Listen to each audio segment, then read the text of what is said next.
Please join me in welcoming Dr. Boyd to present today on the changes in structural and functional networks within the brain and within children who have learning disabilities. Thank you, Dr. Boyd.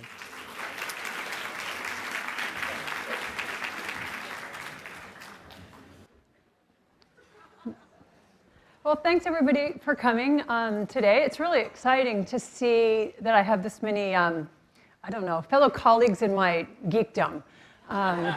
So I'm pretty excited. I love the brain, and I'm in a really exciting field that's totally by chance, but I feel very lucky to get to spend my days thinking about something as neat as brain plasticity.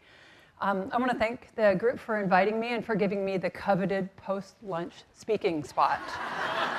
The speakers, we fought over it, but I'm the tallest, and so I won. And then without further ado, I'll launch into this. I know the conference organizers are always thrilled when the speakers change their title. And so I wanted to oblige them, and I changed this just a smidge. The title that we originally had kind of thought about for this talk was Brain Plasticity in Children with Learning Disabilities, and I put it in parentheses because I'm not convinced from the work that we're doing and the work that's been done thus far that the brain plasticity in children with learning disabilities is any different than the brain plasticity in children. I think maybe we're just starting from a different location. But that doesn't mean that we're not going to see change. And so my work is all focused upon learning. And in learning, we just want to see change. And we don't really care where people start as long as they're different at the end of an intervention. And so that's kind of the basis for my talk today. So I broke it into kind of three pieces, if you will. So firstly, I just want to talk about neuroplastic change. What does that mean? What does it look like in the brain? How do we know? Then I want to talk to you a little bit about a study we have underway, and this is a tease so that they have to invite me back next year, because we're really just underway, and it's a little bit of first of its kind, and I hope that we'll learn a lot from it and that it will just continue to grow from there. And then lastly, I really want to leave you with some ideas about how you can change your brain, your kids' brains, your students' brains, and all the brains around you, if you will. And so I'm going to finish up with just some ideas of things that we find very, very robustly that change both your brain and your behavior through some different activities that you might want to engage in. And I will not speak to nutrition, so you don't have to ask me any questions at the panel. Okay, so neuroplasticity. So anytime you learn a new fact, a new skill, or if you relearn one after you've had brain damage, for example, this is what we call neuroplasticity. And the reason we call it neuroplasticity is because you're actually affecting a structural and functional change in your brain. And this happens both in mature brains, such as ours, and immature brains, such as our kids and students, and then also in damaged brains, which is another big part of the research that we do in my lab. And so here's the cool thing about it is you're doing it right now. So when you walk out of those doors at the end of the day today, your brain is different than it was when you came in this morning. And I'm just nerdy enough to think that's really super cool. So I want to kind of show you where we've been with this concept. And this is not something we've always known. We really take it for granted now. My grad students have come of scientific age at a time where we just assume the brain is phenomenally plastic. But this isn't the case. So when I did my master's degree, and my first degree is actually in physical therapy, I had a brief and unhappy career as a clinician. Yes, and made none of my patients any better, which is why I got a PhD in neuroscience, actually. At that time, you know, in the early 90s, these are the tenets that we understood about the brain. Children are special, and they're really good at learning. So we've always kind of had this belief that children could do something special with their brains to support learning. We weren't exactly sure what it was. We knew they could. We thought adults didn't reorganize their brain. The brain was fixed, so it was static. And that basically after birth, you're losing neurons throughout life. So you're born with the most number of neurons you're ever going to have. And then it's downhill from there. And so you used to think that you were over the hill at 40. And now we try to pretend it's 60 because we're all getting old. But truly, it's at birth. It's all downhill from birth. And then the early 90s happened, and we got some really cool new tools that allow us to see into the brain, to map the brain. And we realized that we were a little bit right, but mostly wrong about what we thought about the brain. So children are still really special. There's something special about that child's brain. And the example I always give when I'm teaching at UBC is language. So how is it that you can teach language to a kid a young child, you know, and they're 2, 4, 5, 6, up to maybe 7 or 8, they're fluent in that language. They may not even have an accent. They're very facile at picking it up. Whereas you could have, you know, the 10 years of post-secondary French that I've had, and trust me, I don't open my mouth when I'm in Quebec. You know, because no one would even answer me. I go to Paris, people answer me in English, you know, speaking French. So what's the difference there? What is that? Something special about the kid's brain. We still don't know what that is in neuroscience, and a lot of people are thinking hard about it. But kids are learning machines. But adults, we're not as terrible as we thought. So our brains are also very neuroplastic. They're neuroplastic at a different rate, and it may be that different things help us learn and reorganize the brain. But we're still capable, which is good news. And then the exciting part is, despite the fact that, yes, indeed, you do have the most neurons you're ever going to have when you're born, and then we prune them away, and we had really neat evidence from that this morning from Dr. Bonget's talk, that we actually think now that we do have the capacity to perhaps grow new neurons and to develop new neurons, perhaps in adulthood and even into old age. And there's some neat data that comes out of both animal and perhaps even human models now to suggest that. So the brain is a much more dynamic organ than we ever thought. So this is then what we call neuroplasticity or cortical reorganization. Both kind of the terms are a little bit synonymous. So we know that plasticity supports all learning.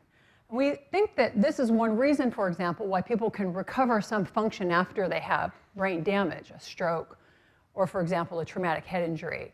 So the really important piece of this then, and I've put it in bold because I think it's a key point, is then what are the interventions that will promote that plasticity, that will drive it in the direction we want it to go?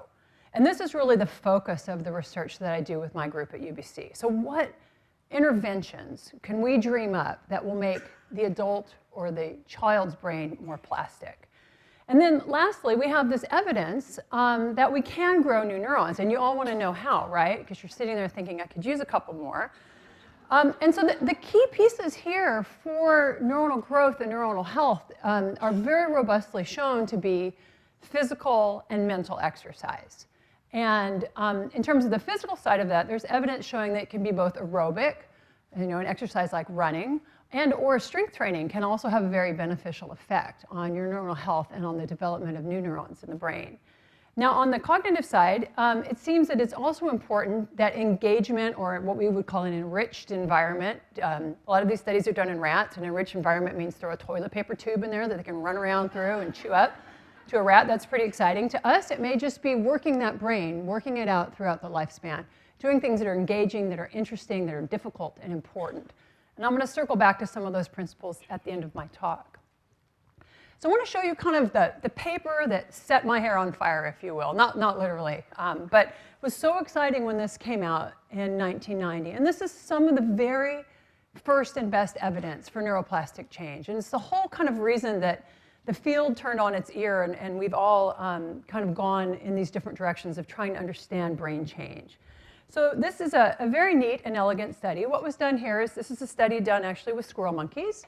And what's really neat about the monkey brain, and your brain, by the way, is that we have this very circumscribed area of the brain that's devoted. That was something else. Oh.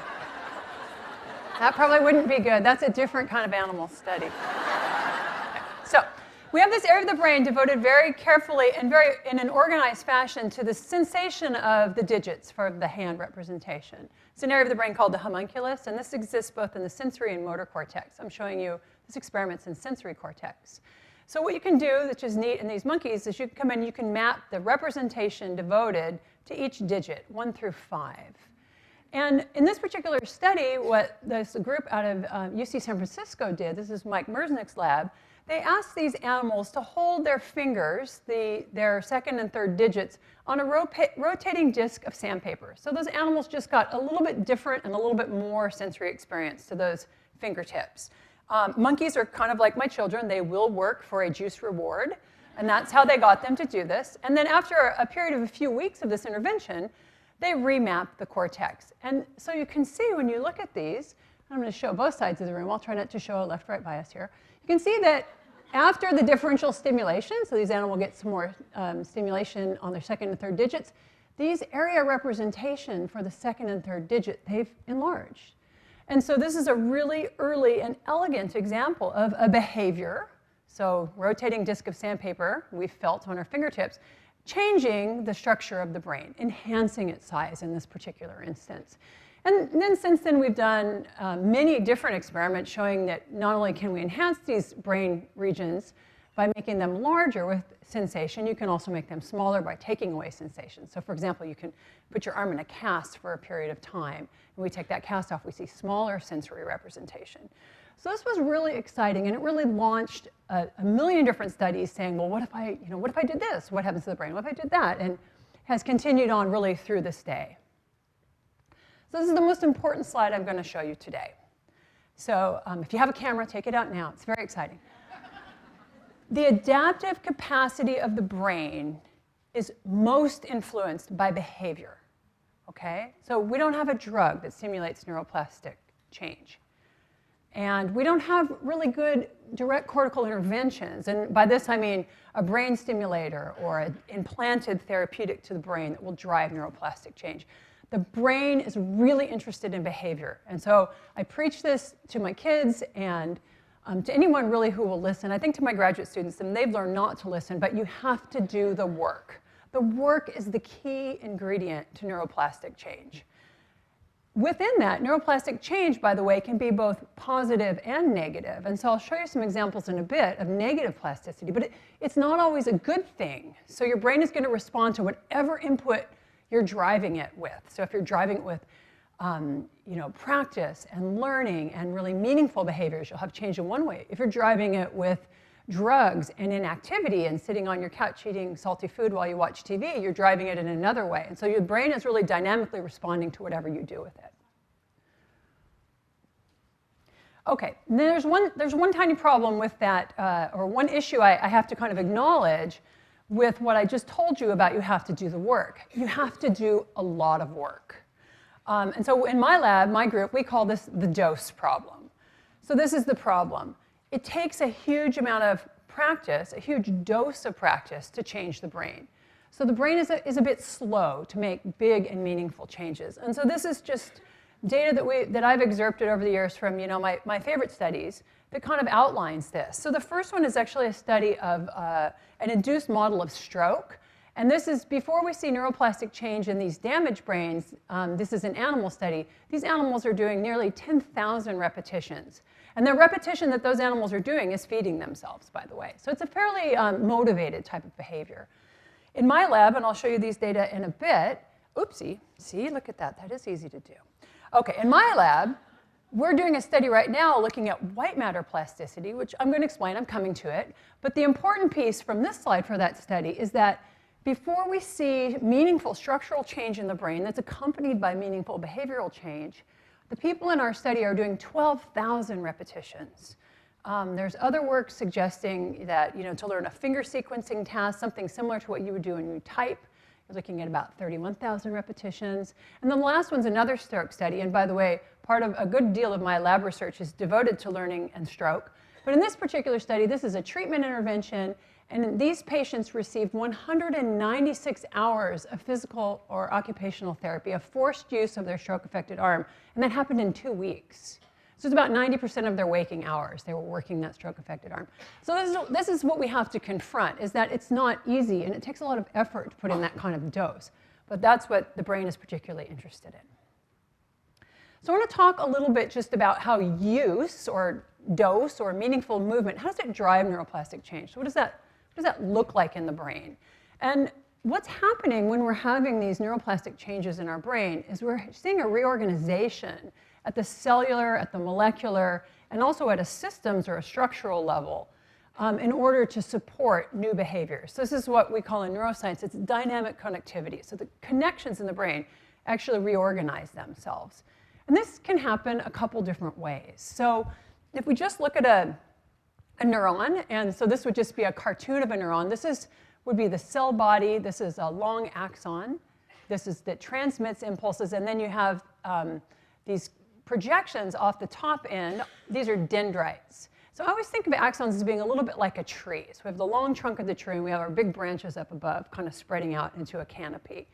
Now, when we're actually learning something, a couple different things can happen. we can increase or decrease the numbers of dendrites out here, which are then, of course, making a connection to another neuron over here. Or we can also increase or decrease the amount of neurotransmitter, the chemicals at the ends of those dendrites that are forming actually the chemical connection between the two neurons themselves. And so by doing this in combination, this changes kind of the number and the effectiveness of synapses or connections between two different neurons. And this is really the building block of neuroplastic change. Now, I have this brain image up here as well. This is a structural MRI. I think it's actually mine. There is a brain in here. I have data to prove it. And when you look at this, you can see that the brain up here, this is actually, let me orient you a little bit more. This is what we call a coronal or frontal slice. So you slice my head down the middle, and you're looking straight in at my brain now. So these are the ventricles. Those are actually supposed to be there. It's OK. Normally, in my lab, we study stroke often, so we say black spaces in the brain are always a bad sign, but not completely. But if you look at this now, you see that we have gray on the outside of the brain. This is what we call our cortex. And then we have white axon projections coming down. So when I'm talking about cortical reorganization, I'm talking about that gray matter. That's where those cell bodies, that's where those dendrites are, out here on the outside layers of the brain. And then the inside are the connections, or basically wiring, if you will, to connect different regions. So then how do we make a memory? How do we actually learn? How does this work? So we have a behavior. And the first thing that happens is actually a change in the adhesion between the cells and a change in the neurotransmitter that's available. So I really like this cartoon. So this would be kind of a pre-state, if you will. And then after we engage in a behavior, you can see just by the cartoon here that we have an increase in this instance of the neurotransmitter available. Now this is what we call fast learning, or in my lab we would call it performance. So these are short-term changes, and they're supported by these very rapid changes in the amount of chemical that we have available between our two synapses, or at the synaptic junction, if you will.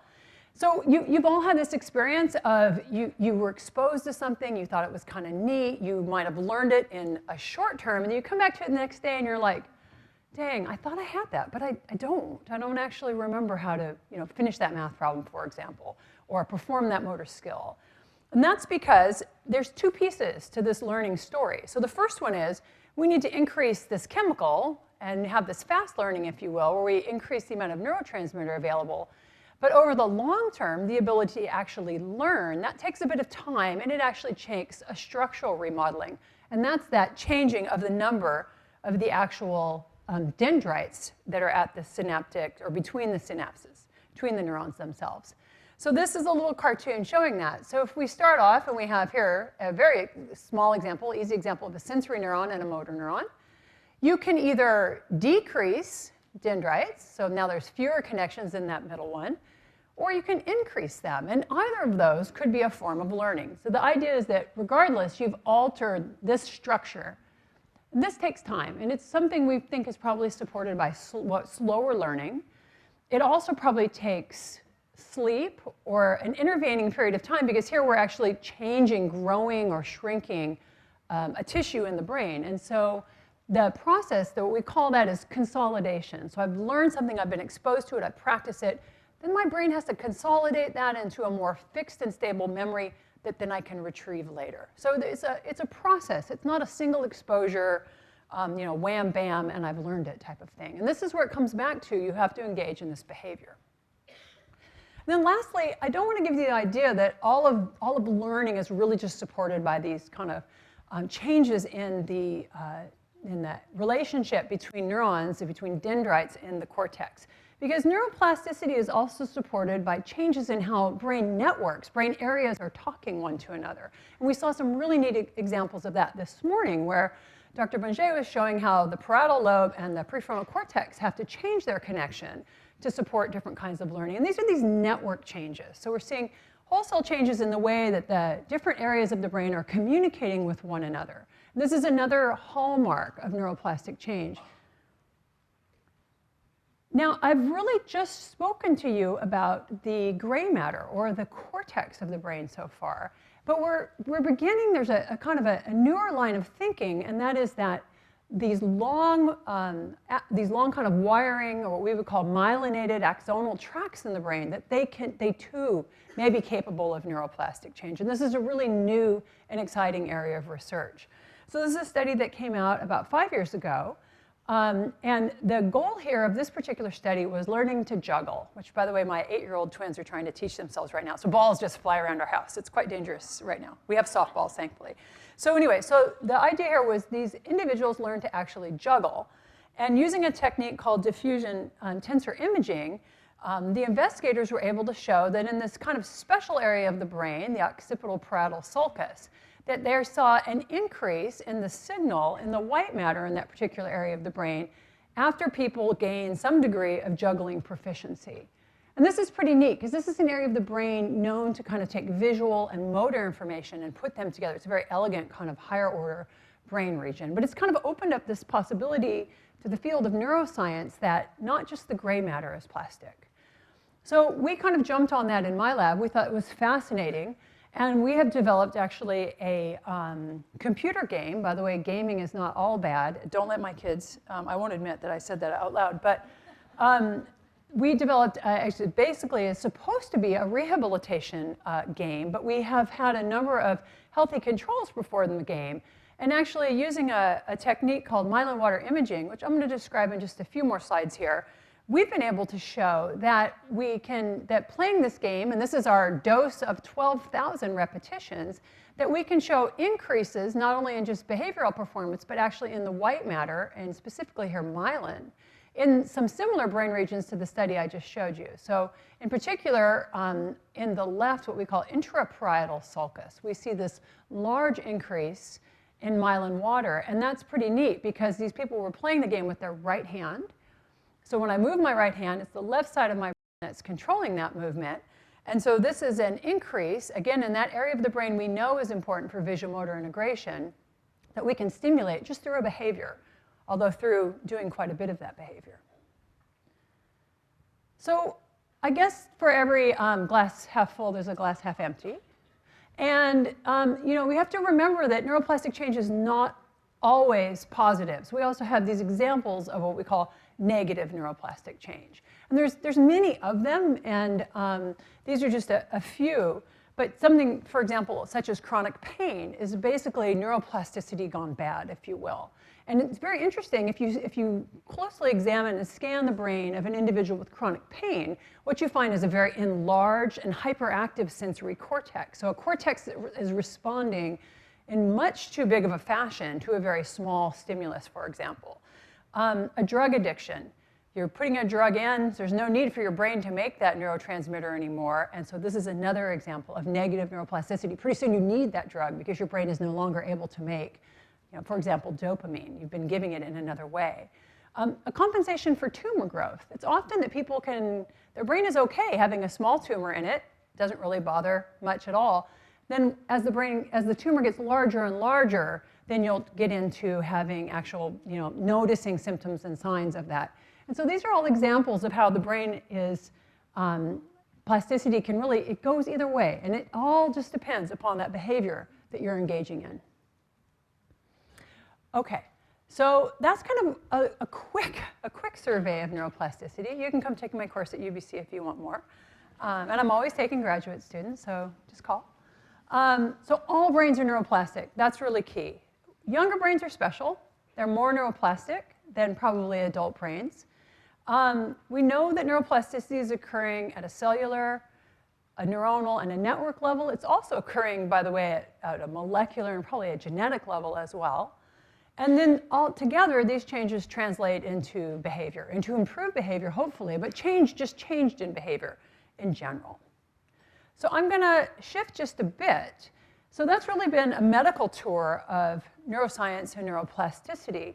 And I think it's interesting, I really come from the medical side. So my background is as a physiotherapist. I treated a lot of stroke patients. We do a lot of basic neuroscience in my lab. We also do a lot of stroke neuroscience in my lab.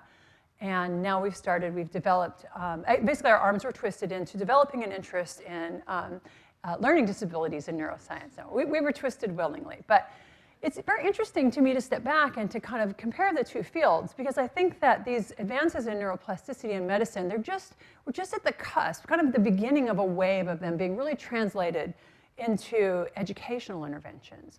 And so this is just for fun. I was looking the other day at the numbers of papers in the fields of stroke neuroplasticity as compared to educational neuroplasticity. And this is a very global search. I'm sure I missed lots of stuff. But if I just type that into PubMed, this is what comes out. So actually, it's very interesting. I typed this in on Wednesday, and then I did it again on Thursday, and the numbers of papers on stroke neuroplasticity had already gone up from what I had the day before. So we have about 1,600 papers that will come up in stroke neuroplasticity and about 71 in educational neuroplasticity. And if you just look at the publication rates over the last 5 years, it's really interesting. Look at the scale here. Notice the scales on the two sides. So in 2010, there were 147 papers published on stroke neuroplasticity, and there were 4 published on educational neuroplasticity. Now, the good news is, the exciting news is this is trending up. And you notice this big drop here in 2014 in the stroke ones. That's probably because the year's not over. But you notice that we don't really have that drop yet here in education. I think this is a field that's just about to completely explode, actually. But it kind of shows you where we are and then where we have to go. So I'll show you a little bit, this is the teasing section of my talk, about a project that we have underway. And we're just calling it very simply the Aerosmith Brain Imaging Study. And so what we're trying to do is understand capacity for change, for neuroplastic change in children with learning disabilities. And really the main aim is for us to generate some early data linking changes in brain plasticity with changes in behavior as a result of participating either in a traditional educational program versus a more dedicated program for kids, or a different program, really, I should say, for kids with learning disability. And before I go too far, I want to acknowledge I have 3 outstanding collaborators in this work. Dr. Todd Handy, who's with me at UBC and is an expert in functional MRI. Dr. Vanessa Lapointe, who's an educational psychologist. And Dr. Alex McKay, who's an expert in white matter imaging. So I don't believe any of them are here with us today, but their roles are extremely valuable to this study. So this is what the study looks like. We have children with confirmed diagnoses of learning disability, and they're all undergoing 3 different scans at different time points through a 1-year period. So we have a baseline scan. We then scan children 3 months later, and then we scan them at the conclusion of a year. And at the time point 1 and the 1-year time point, they undergo a battery of cognitive educational tests. This is not all of them, but they include the Woodcock-Johnson, the full one, the whisker, the waist, depending upon the age, and the Otis-Lennon. The intervention then, for the intervening year, we're not really controlling, but children are either enrolled in the conventional school, so they're in a typical school in the community, or we have children who are enrolled in one of the Aerosmith schools that are somewhat proximate to us. So for those of you who are less familiar with the Aerosmith program, it's a program that focuses more on cognitive remediation rather than traditional educational remediation. So it's a slightly different focus in what those children are engaged upon. So this is what our kids look like generally. Thus far, we have only enrolled kids with learning disabilities. They're between 9 and 17 years of age. Everybody's right-handed, and that's because of the MRI scan. It's not that I have anything against left-handed people. This allows us to do some group analyses of the MRI. They all have a normal IQ. And we exclude children if they're outside those age ranges, if they have other diagnoses that may confound our data. And then the big one is if they have a contraindication to MRI. And so braces are actually the bane of my existence right now, because this is, of course, the age of dental remediation. So that has been our big challenge in particular there. So where are we right now? So we started this study last March. We to date have scanned 42 children. We have 31 from the Aerosmith programs, and we're collecting children from 4 different schools within about a 300-mile radius, since we have now brought in the school from Redmond, Washington. But the bulk of our children have come either from Redmond or Vancouver. We also have kids from Victoria and White Rock. The average age of the children is 12, and a few more boys than girls. And then in our control group, we have 11 enrolled to date, and they're also average age of 12. We are still working to collect more kids from the traditional education groups, as well as we're going to need to collect just a typically developing group of kids, and just understand how a year of life basically changes brain function and structure. Okay, so I want to leave you with something that you can actually, I didn't want to leave you with, well, it's promising. So I want you to walk out of here with some ideas about plasticity and how do we know what changes your brain and how might you use that, you know, in your regular daily life. And so there's a wonderful paper by Jeff Klein and Teresa Jones. And they basically went through and said, these are the principles of experience-dependent plasticity. This is what changes the brain. And there's 10 principles. So use it or lose it. That's an oldie but a goodie. It's also very true. This is a really important one. Use it and improve it. So it's this idea that we're always working slightly harder, slightly beyond our present capability. We're not just coasting along. We're not just the gifted kids who only do it as long as it makes us look smart. Always doing the work, always working really hard. Specificity seems to be important. It seems like the brain is interested in learning things that are very specific. So if you practice that one way, that's how you're going to learn it. If you practice it another way, you'll learn it that way. Repetition. Now, this is my dose problem. It's repetition, repetition, repetition. So it takes a lot of practice. Intensity is another important principle of learning and of plasticity. Time matters. So time matters for a couple reasons. Time matters because younger brains tend to be more plastic, but be careful of chronologic age. I don't think that years means a whole lot. I mean, we study stroke in my lab, so I have 80-year-olds who look like 40-year-olds, and I've got 40-year-olds who look like 90-year-olds, and it really depends. So time does matter, probably for children versus adults, but probably not after that. Salience matters. You don't learn something unless it's important to you. You can't force someone to learn if they're not particularly interested. Age matters just in that our capacity in terms of our neural resources may change over time. And then the last two here would be this idea of being able to learn one skill and transfer it to another versus having two skills interfere with one another. And interference is a little easier to explain. This is this idea that if you are a really good tennis player, when you pick up a racquetball racket, it's a little weird. It's not quite exactly the same. So one skill can interfere with another. But there's also this idea of transference. So the idea, and this was brought up earlier, that I'm really good at my multiplication tables, and that's going to enable me to go higher in math because I don't have to spend the neural resources on those. I can then exploit that information moving forward. So these are my 3 favorite tips on neuroplasticity that kind of come off that in terms of the behaviors that you can engage in.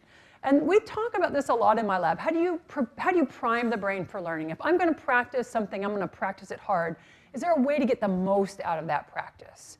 And so the 3 things that, you know, I boil this down to, if there are 3 things you can do, is, you know, practice hard, learn things, exercise, and sleep. So you're all practicing hard because you're here today, so I'm giving you a pass on that one.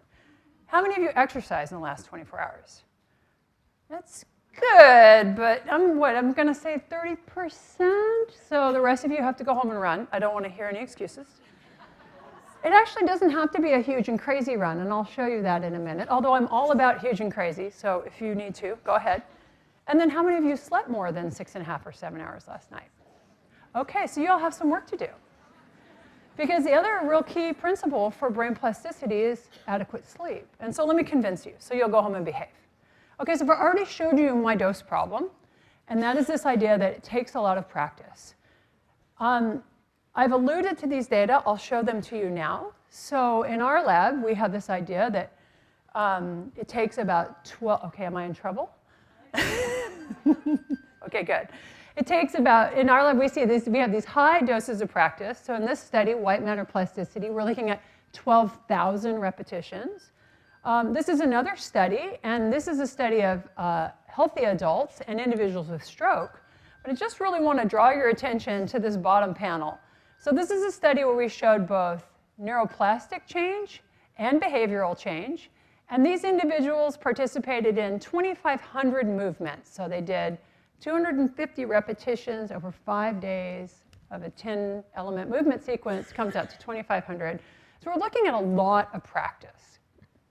So it's just kind of a basic thing you can put in your back pocket. It's not going to come easy, and you have to do the work.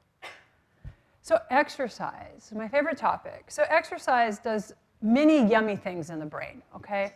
It improves blood flow, You see increased blood vessel formation, increased capillarization, and it seems to improve the health and the thickness of both cerebral white and gray matter. So we know that at the synaptic level, exercise is enhancing both neuron and synapse growth. It has this effect of promoting what we call neural growth factors, so bathing neurons in growth factors that are going to enable them to be more neuroplastic. And it also can make the uptake of neurotransmitter more effective. So a question that we've had, we're very interested in this idea of, can you prime the brain to learn? And so it turns out that you don't actually have to run the Vancouver Marathon this spring, although I encourage you to do so.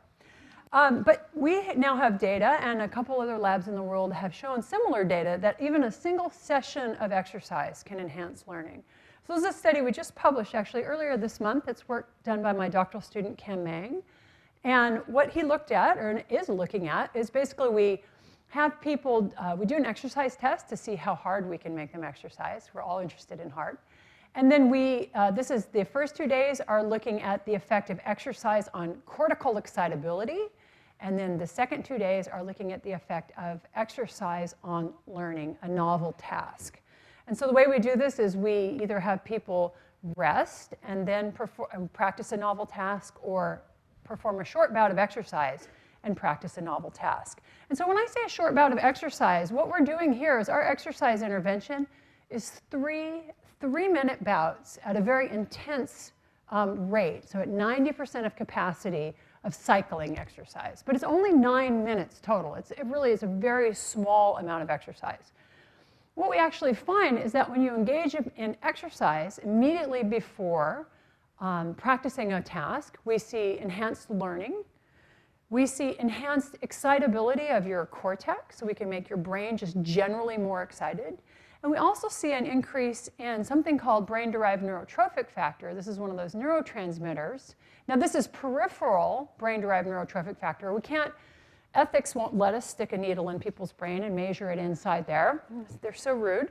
But we are at least able to see it circulating. We're not entirely sure whether or not that means there's more in the brain or not. But we see these other behaviors changing, suggesting that this is a beneficial effect. So basically what this is showing is that even one single bout of exercise and then going to practice can significantly enhance learning. And I think it's a really valuable piece of information that you can take away, especially for your kids or your students, that just doing a little bit to kind of get the system going may have huge benefits in the long run. So my last kind of thing I'll leave you with is this idea of the importance of sleep. So everyone sleeps. We're not really sure why. It's an interesting question. I'm actually quite fascinated by sleep. But to be a sleep researcher, you have to stay up all night. So if you like to sleep, you don't. It's a bad field. It's interesting. Sleep researchers always look really tired. They do. But we do think that sleep is really important for building memories. There's something really special about it. So we know a few things about sleep. If we deprive you of sleep, it blocks learning. It's actually a torture technique. After about 36 to 48 hours, you become psychotic. That's why you should never mess with a mother of small children, right? You don't want to get in front of me in line at the grocery store. I had twins, so I know of what I speak. It's really important for young brains. There seems to be something special about sleep in younger brains, but I think adults underestimate its significance. It's a huge amount of sleep literature. People who sleep less are heavier, more depression, less physical activity, higher blood pressure. It's a very big deal. The timing of sleep in young brains is different, and we've all heard this, right? The popular media likes it. So for some reason, the density and the duration of sleep, the types of sleep early in the morning or late at night, depending on how you want to look at it, but kids seem to be getting their best sleep right before they wake up, whereas adults, that happens earlier in the night. So across the night, we're circulating or cycling through different types of sleep, something called REM sleep, or rapid eye movement sleep. Your eyes actually do move. It's really cool. Wake up tonight and watch your partner, because they'll look really weird. Your eyes move back and forth under. Everyone does it. And then non-REM sleep, so times when your eyes are actually still. And that can actually be characterized very easily through an electroencephalogram. So the ratio of REM to non-REM sleep shifts through the night. And so earlier in the night, we have what are called slow wave, or stages 3 and 4 sleep. I won't get too crazy about this here. And that shifts through the night. Later in the night, we see more REM sleep, which, by the way, is when you're dreaming. And no, don't anyone ask me about dreams. I don't know. And then stage 2, non-REM, again, seems to be important later in the night. So why do I bother bringing that up?